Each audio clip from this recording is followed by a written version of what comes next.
In this video, you are going to learn how to win any argument, and I am a trained logician, philosopher, and in debate, but we're not going to use any of that stuff because I've wasted years of time creating the perfect logical argument that should win every time, and I've delivered it to friends and family only to have them reject that argument, and then just to feel a little bit worse about me after I tried to stomp them with logic.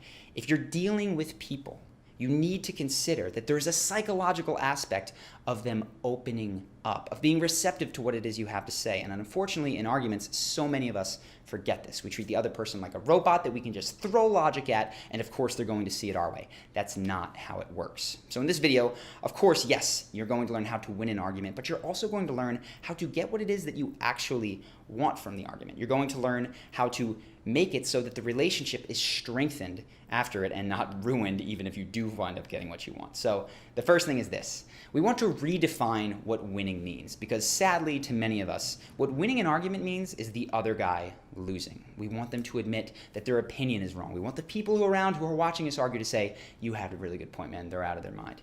But the truth is, say that you're arguing about chores and you want the other person to do more chores and everybody at the end of it comes up to you and says, you were right, you won, they lost.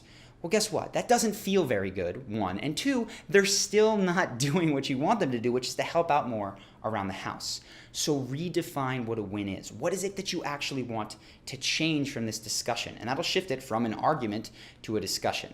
So if you want the person to do chores, okay, start there. If you're in a legal or a business setting and you want more money, more favorable contract terms, start there. Forget sticking it to do them or teaching them a lesson or showing them how silly they are.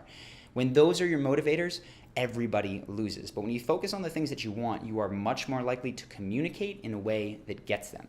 The second thing, once you know what you want, is to know what they want. And like I said, what people tend to want is not the thing that they're arguing about. Yes, they want you to do the dishes, but there's an emotion that is driving them deep down. They want to feel something. And I talk about this in a video that we did on Tyrion Lannister, how he is so good at driving to what people really want in our online course, Charisma University. There's a section that divides up the 6 things that people are always driving towards. But for this video, in the case of arguments, let me just tell you, what people tend to want is to feel appreciated, to feel recognized, to feel understood, like you care about their opinion. That is the emotion that drives most arguments. So if you listen carefully to what they're saying, you can sense that that's there, and you can start to, in your discussion with them, to give that to them, you're going to come to a solution that works much better for both of you.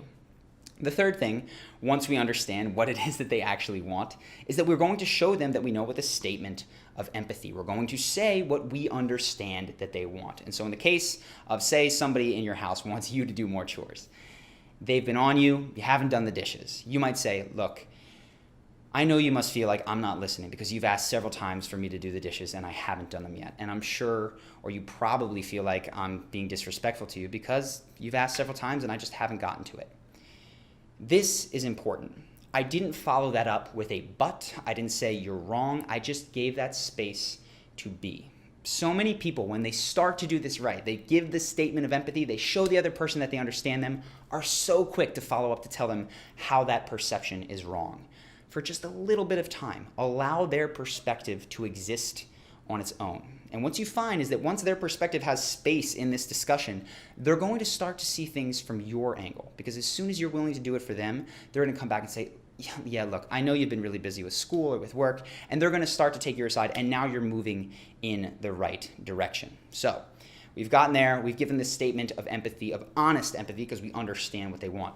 The fourth thing is going to be to recognize their positive intent. So many times, and I see this especially in politics, when people are arguing with someone, they assume that the other person wants the world to burn. They assume that the other person is just purely selfish and they want things to be terrible for everyone else. Try this the next time you find yourself in a political argument. One, get out of it. It's not useful. But second, if you're intent on staying there, say, look, I really do understand that deep down what you want is to vote for the best candidate who's going to do the best for our country and to make life better for as many people as possible. Now, that is a 99.9% true statement. Right? Are there people out there that are just voting for selfish interest? Of course. But most people, at least on a personal level, feel like they are voting for the candidate or supporting the party that is going to do the best job for the country. That's why they vote for them.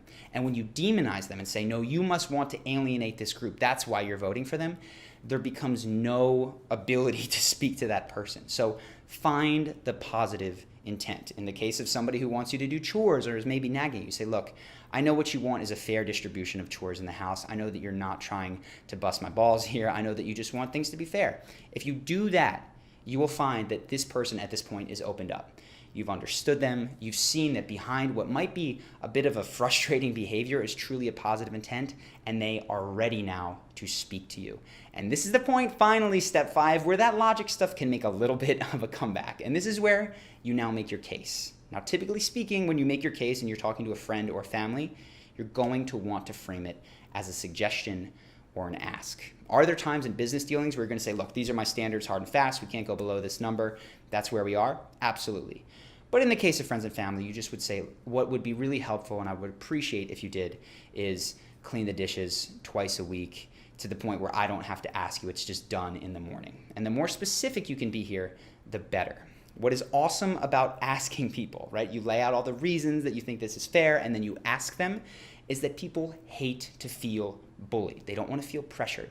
But when you give them the respect of asking, which says you can say no, and I can't stop you, they're going to be open to saying yes because you've shown so much ability to work with them. You've put yourself on the same side in steps 1 through 4. Now when you ask, they're going to come through and say, yeah, that's fair. I can do that. I can do the dishes. I can make this change to the contract. I can do whatever this thing is for you. So I know that I spoke a lot about personal relationships, but the truth is business is person to person as well. Are there checks and balances? Absolutely. But if you find yourself in a negotiation for salary, you can still dive in and find what that person wants that isn't just money. I had a situation like this myself. When I was at my first job, there was a scenario where I wanted a remote work arrangement and to leave the city. And on the surface, that didn't work for the company because they don't want that for me. As we dug in and we found out that they didn't mind that I left. They just didn't want to set a standard where everybody got a remote work arrangement. So what we came to is that I would be shifted to not an employee, but a contractor. I got what I wanted. Not everybody got to do the same thing, and it worked out for both people. That's why this understanding, getting to the human aspect, is so helpful across the board. So I hope that you take this. If you do find yourself in an argument, take a deep breath and just start by asking yourself, what do I actually want and what do they actually want? And that's going to put you right back on track. Hope that you found this helpful. If you did, make sure to subscribe to the channel so that you don't miss more videos like this. We hope that you guys enjoyed this video, and I will see you in the next one.